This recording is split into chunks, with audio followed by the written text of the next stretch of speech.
अस्सलामुअलैकुम, आप देख रहे हैं GNN और मैं हूं इब्राहिम पीरज़ादा। मैं हूं सादिया सरवर। हेडलाइंस आपने जाने, बुलेटिन में हमारा साथ देंगे हमजा शफीक भी। बुलेटिन का बाकायदा आगाज़ करते हैं। इस्लामाबाद हाई कोर्ट ने 11 जनवरी तक साइफर का ट्रायल रोक दिया है। जस्टिस मियां गुल हसन औरंगजेब ने साइफर केस के इन कैमरा होने वाले ट्रायल पर सवालात उठा दिए। रिमार्क्स दिए कि तुम आ जाओ और तुम आ जाओ, ये ओपन ट्रायल नहीं होता। ओपन ट्रायल में जो चाहे आ सकता है। अहम आइनी इशूज सामने आए हैं और अदालत इनको देखेगी। बानी चेयरमैन पीटीआई को इस्लामाबाद हाई कोर्ट से बड़ा रिलीफ। अदालत ने साइफर केस का इन कैमरा ट्रायल 11 जनवरी तक रोक दिया। जस्टिस मियां गुल हसन औरंगजेब ने साइफर के इन कैमरा ट्रायल के खिलाफ दरखास्त पर समाअत की। वकील सफाई सुलेमान अकरम राजा वीडियो लिंक और अटॉर्नी जनरल अदालत में पेश हुए। जस्टिस मियां गुल हसन औरंगजेब ने रिमार्क्स दिए कि जिस तरह कार्रवाई आगे बढ़ रही है इस पर तफ्तीश है। बंद दरवाजों के पीछे होने वाले ट्रायल से मुतालिक उठने वाले सवालात का जायजा लेना है। जस्टिस मियां गुल हसन औरंगजेब ने अटॉर्नी जनरल से मुकालमा करते हुए कहा कि अहले खाना और एक दो मखसूस बंदों को कार्रवाई दिखा देना ओपन ट्रायल नहीं है। साइफर केस में ओपन ट्रायल क्या है ये वाज़ेह कर चुके। तुम आ जाओ और तुम आ जाओ, ये ओपन ट्रायल नहीं होता। ओपन ट्रायल में जो चाहे आ सकता है। अटॉर्नी जनरल ने कहा साइफर सिस्टम कैसे काम करता है ये तफसीलात पब्लिक के सामने नहीं लाई जा सकती। अगर अदालत 13 में से 9 गवाहान के बयानात कलअदम करार देती है तो दोबारा होंगे। अदालत ने कहा कि इस मामले में अहम आईनी इशूज सामने आए हैं, अदालत इनको देखेगी। इधर अदालत ने फर्द जुर्म आयद किए जाने के खिलाफ दरखास्त पर वफाक को नोटिस जारी कर दिए। जस्टिस मियां गुल हसन औरंगजेब ने रिमार्क्स दिए कि पहले नोटिस होंगे। अदालत का कहना है कि आइंदा समाअत पर साइफर ट्रायल से मुतल्लिक तमाम जरूरी दस्तावेजात जमा कराए जाएं। उधर शाह महमूद कुरैशी 14 रोज़ा जुडिशल रिमांड पर एक बार फिर अडियाला जेल मुंतकिल। अदालत ने पुलिस के जिस्मानी रिमांड की इस्तदा मुस्तरद कर दी। ड्यूटी मजिस्ट्रेट सैयद जहांगीर अली ने महफूज किया गया फैसला सुनाया। समाअत के आगाज में शाह महमूद कुरैशी ने हथकड़ियों में जकड़े हाथ बुलंद करके जज को दिखाए। शाह महमूद कुरैशी ने कहा है कि आप कुरान पाक मंगवा लें, मैं हलफ देता हूँ 9 मई को मैं रावलपिंडी पंजाब में नहीं था, कराची में था। कहा कि मैं 5 बार मेंबर असेंबली रहा, SHO ने मुझे मुक्का मारा और लात मारी। शाह महमूद कुरैशी ने अदालत में बयान दिया है कि अहम शख्सियत ने कहा कि आप 9 मई में मुलव्विस नहीं हैं। 9 मई के मुकदमात में गिरफ्तार शाह महमूद कुरैशी के जिस्मानी रिमांड की इस्तदा मुस्तरद। अदालत ने जुडिशल रिमांड पर जेल भेज दिया। वाइस चेयरमैन तहरीक इंसाफ शाह महमूद कुरैशी ने अदालत में बयान दिया कि उन्हें सुप्रीम कोर्ट के 3 जजेस ने रिहा करने का हुक्म दिया, लेकिन इसके बावजूद 3 MPO के तहत गिरफ्तार कर लिया गया। SHO ने मुक्का मारा, किक मारी गई। क्या ये रवैया दुरुस्त है? वजीर खारजा रहा और पाकिस्तान का मुकदमा लड़ा, लेकिन ऐसा रवैया अपनाया गया। वाइस चेयरमैन तहरीक इंसाफ ने मजीद कहा कि आप कुरान पाक मंगवा लें, मैं हल्फ देता हूँ कि 9 मई को मैं रावलपिंडी में नहीं बल्कि कराची में था। इस निजाम के करता दरता ताकतवर तरीन शख्स ने मुझे कहा कि आप 9 मई में मुलविस नहीं हैं। इस बंदे का नाम आपको अकेले में बता सकता हूँ। शाह महमूद कुरैशी की बेटी मेहरबानो कुरैशी ने पुलिस की जानिब से वालिद पर तशद्दुद का इल्जाम लगा दिया। जब थाने लेके गए, वहाँ पर जो SHO हैं जमाल, उन्होंने बदतमीजी की, ठुड्डे मारे, मुक्के मारे, टॉर्चर किया, फिजिकली टॉर्चर किया, मेंटली टॉर्चर किया, सारी रात सोने नहीं दिया, एक ठंडे कमरे में जमीन पे फेंक दिया। समाअत के दौरान शाह महमूद कुरैशी के वकील ने उनकी हथकड़ियां खोलने की दरखास्त की, जिस पर अदालत ने हथकड़ियां खोलने का हुक्म दिया। इलेक्शन कमीशन ऑफ पाकिस्तान ने निगरान वफाकी वजीर फवाद हसन फवाद को हटाने की दरखास्त मुस्तरद कर दी है। ACP ने महफूज फैसला सुना दिया। फवाद हसन फवाद को सियासी वाबस्तगी की बुनियाद पर ओहदे से हटाने की दरखास्त दायर की गई थी। फवाद हसन फवाद निजकारी के वजीर हैं, इंतखाबात पर असरअंदाज नहीं हो सकते। दरखास्त गुजार की जानिब से सियासी वाबस्तगी का इल्ज़ाम साबित नहीं हुआ। खबर यह है कि मुल्क भर में कई उम्मीदवारों के कागजात नामजदगी पर एतराज़ात दूर तो कुछ का फैसला होना बाकी है। NA 15 मानसहरा से तहरीक इंसाफ के एतराज़ात मुस्तरद हो गए। नवाज शरीफ के कागजात मंजूर कर लिए गए। बानी चेयरमैन PTI के NA 122 से और chairman Peoples Party Bilawal Bhutto के NA 127 से एतराज़ात पर फैसला महफूज कर लिया गया। मुल्तान में जहांगीर तरीन और आमिर डोगर के खिलाफ एतराज़ात पर रिटर्निंग अफसर ने आमिर डोगर को आज और जहांगीर तरीन को कल तलब कर लिया। NA 19 सवाबी से साबिक स्पीकर कौमी असम्बली असद कैसर के कागजात नामजदगी पर एतराज़ात आयद कर दिए गए। इलेक्शन 2024 कई बड़े उम्मीदवारों के कागजात पर एतराजात, मुताद्दिद के कागजात दुरुस्त करार। NA 15 मानसहरा से नवाज शरीफ के कागजात नामजदगी मंजूर हो गए। नवाज शरीफ के कागजात नामजदगी पर आजम सवाती की जानिब से एतराजात आए थे। लाहौर में चेयरमैन बिलावल भुट्टो जरदारी के NA 127 से कागजात नामजदगी पर एतराजात किए गए, जिसके बाद रिटर्निंग अफसर ने चेयरमैन पीपल्स पार्टी के कागजात नामजदगी पर फैसला महफूज कर लिया। बानी चेयरमैन PTI के NA 122 से कागजात नामजदगी की जांच पड़ताल करके फैसला महफूज कर लिया गया। बानी चेयरमैन के कागजात पर एतराज है कि उनका तायद कुनिंदा इस हल्के से नहीं। मुल्तान NA 149 से एतराजात पर रिटर्निंग अफसर ने एतराजात पर उन्हें कल तलब किया गया है।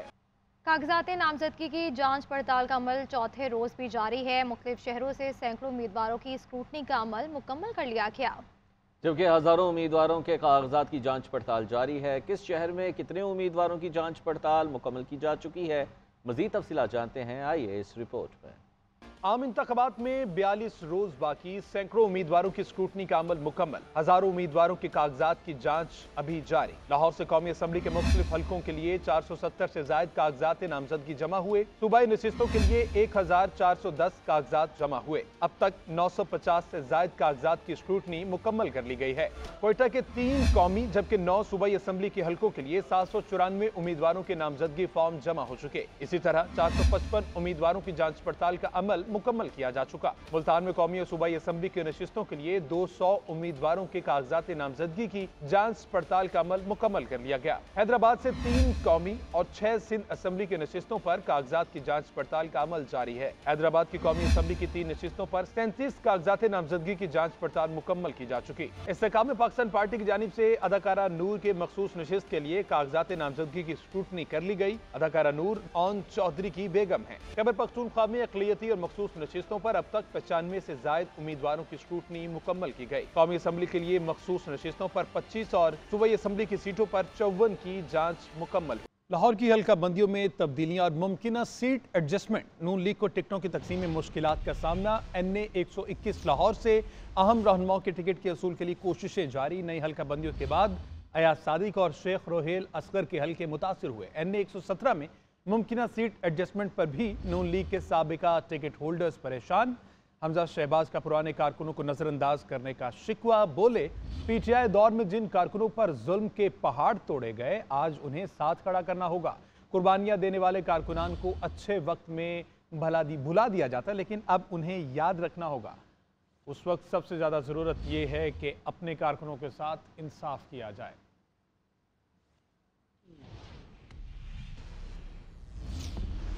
हमें भी लेवल प्लेइंग फील्ड चाहिए, हमें भी मासूम और बेगुनाह करार दिया जाए। रहनुमा नून लीग मियां जावेद लतीफ़ का मुतालबा, कहते हैं 9 मई जैसे एक और सानहे की साजिश तैयार हो रही है। चकवाल वाले साहब, बंदयाल और साकमी निसार दोबारा इकट्ठे हो रहे हैं, मुलाकातें कर रहे हैं। इलेक्शन के रोज या इसके बाद 9 मई जैसा वाकया दोबारा हो सकता है।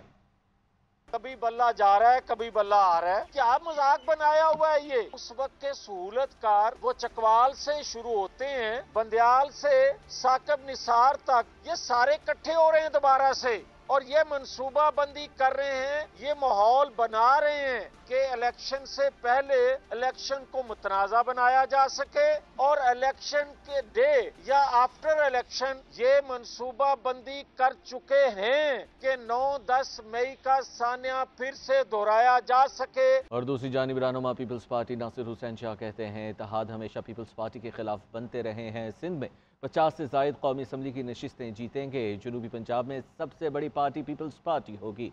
बिलावल भुट्टो हमारे वजीर आजम के उम्मीदवार हैं। बिलावल भुट्टो जरदारी साहब कह रहे हैं कि PTI को मुकम्मल तौर पर हिस्सा लेने दिया जाए, उनका सिंबल भी होना चाहिए। पीपल्स पार्टी ने ही इलेक्शन की बात की, 90 दिन की हम बात करते थे, बाकी कोई खुल के बात नहीं कर रहा। कोई सिक्योरिटी का बहाना बना रहा है, कोई मौसम की शिद्दत की बात कर रहा है और कोई खुल के इजहार नहीं कर रहा। मियां नवाज शरीफ साहब भी वो मुल्क में आए, हमने वेलकम कहा, उन्होंने आने पे शानदार जलसा भी हुआ, लेकिन उन्होंने उस जलसे में भी इलेक्शन की बात नहीं की। पीपल्स पार्टी अवाम में लाडला बनना चाहती है, बाकी किसी और का लाडला हम नहीं बनना चाहते।